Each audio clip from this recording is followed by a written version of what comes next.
carbon fiber tent stakes. The whole system, I think, all said and done for two people weighs about 1.5 pounds. It folds down a little bit smaller than like a Jimmy John's sandwich. And the downside of all that awesome technology and convenience is it's going to run you about $800 to $900 once you get the full treatment. So, that's the vestibule beak, the nicer Cuban fiber shell, the titanium rods, and all the upgrades you can possibly do. It's not a cheap system at all. But if you're going to be going on a longer trek, like doing the AT or the PCT or something like that, and you really want to shave off those pounds and ounces and grams and whatnot, it's a good option. I know of one person who actually called up the company and said, "Hey, I'm going to be going on this long distance hike.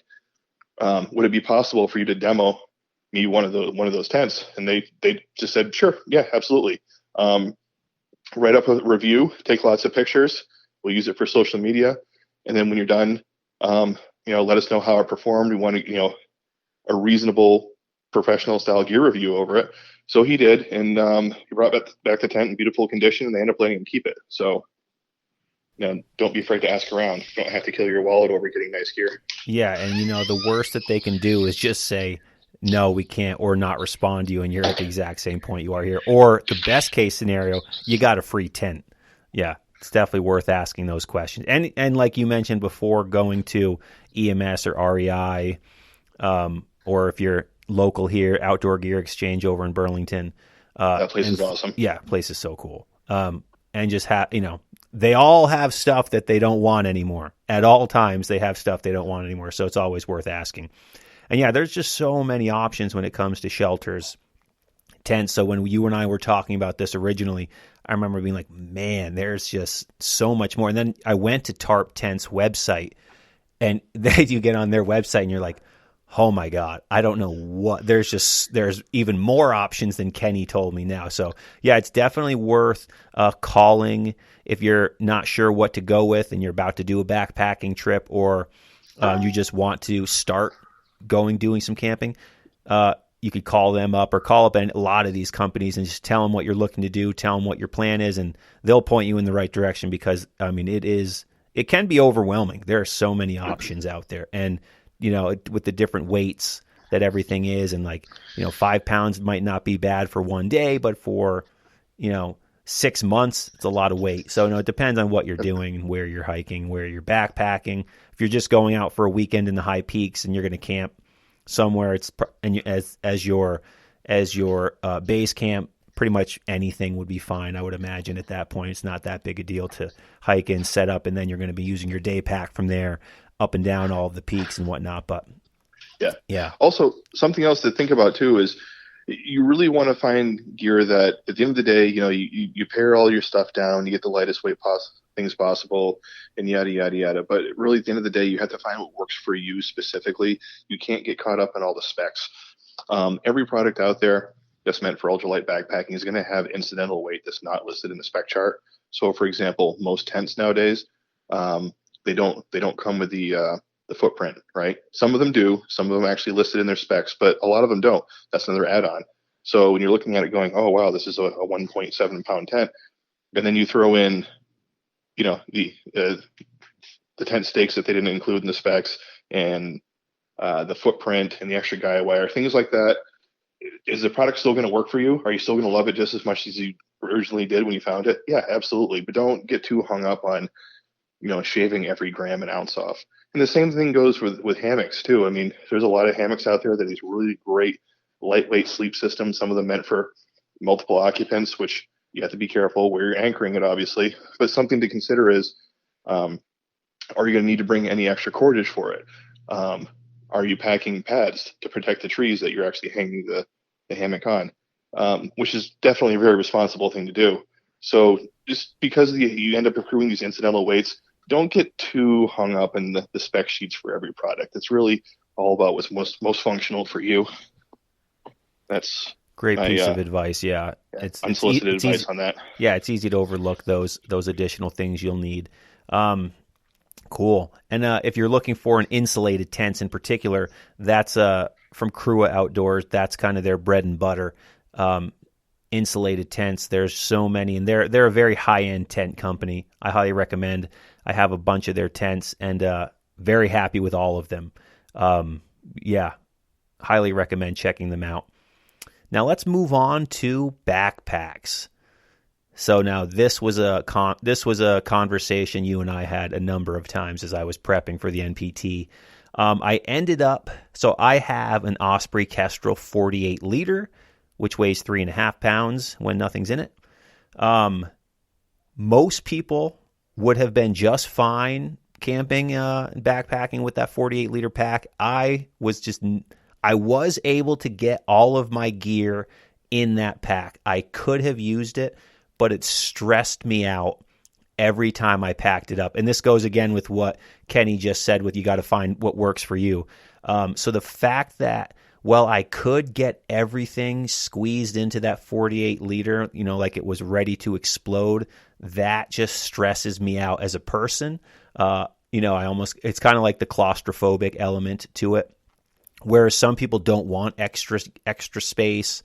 I'm the type of person that I wanted extra space. So I decided, okay, I'm going to pick up a bigger backpack because I'd rather be able to just quickly put my stuff in, close it, and it's done, as opposed to shoving it and punching it in and squishing it all down.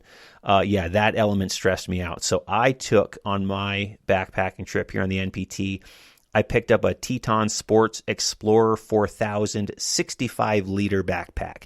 So that weighed 5 pounds, 65 liter pack.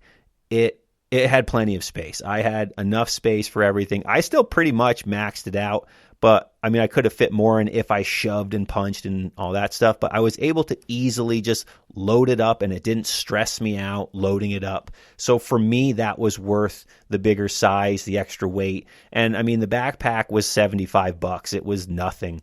And it held up super well. Very happy with it. In fact, I'm so happy with it, and I know Kenny will completely disagree with me because we've had this conversation.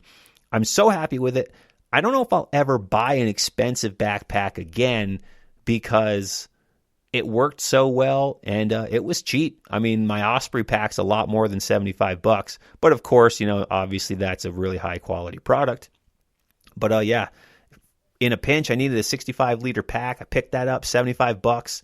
Super happy with it. The Teton Sports Explorer 4000, 65 liters. It weighs 5 pounds, but it made my life tremendously better out there on the trail. And that is, from a mental standpoint, that's worth it, as well as being able to bring all the stuff that you're looking to bring. So now you, Kenny, you have, I think your pack is smaller than 48 liters, right? That you bring out there when you're backpacking? So I've got 3 backpacking bags. One of them is a 35. Yeah. So I have a North Face Solaris. They made 2 models of that. One with a brain with a smaller pack body, and the other one without a brain with a larger pack body. I had the one without a brain, which I can use for overnights. That's a 35 liter bag, and it's extremely comfortable.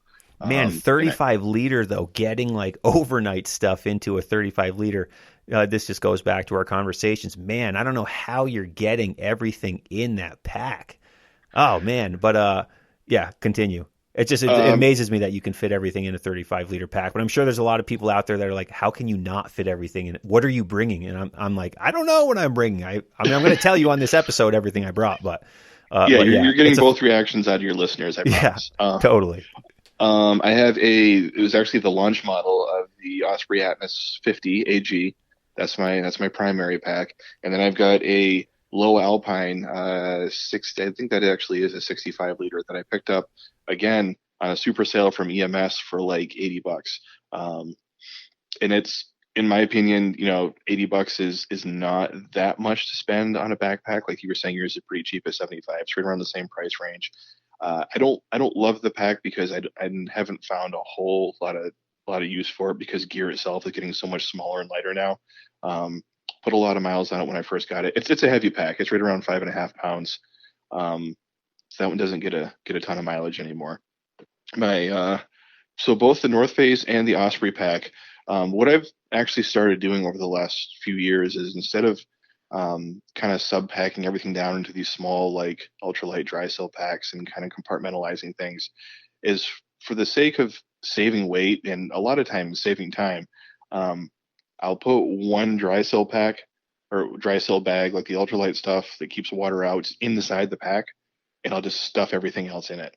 So I'm talking no stuff sack for my sleeping bag, uh, nothing to keep my clothes separated. The only thing that goes into an individual bag inside there would be my food if I'm not using a bear canister. Um, so food and stove would go into something, and then my first aid kit. Everything else just kind of gets tossed in the bag, and I just kind of keep a mental note about where in the pack I'm packing it, and that actually ends up filling in a lot of that gap spaces in a pack, so you can get away with a much smaller volume backpack with the exact same amount of gear.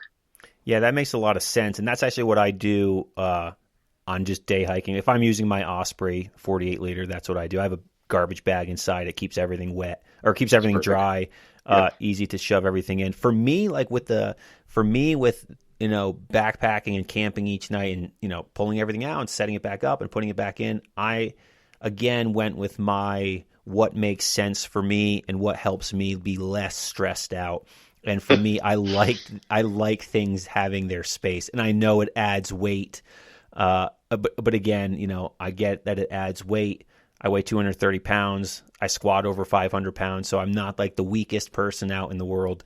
So it didn't bother me as much. Of course, I noticed the amount of weight that it adds to the pack, but that was my cross to bear, and I was okay with it because mentally it made me feel so much better. It's like, okay, this stuff is in this bag, this stuff is in that bag, and I just at the end of the day or in the morning when I'm packing up, put everything in its bag, throw it in the play Tetris in the backpack. Everything has its spot.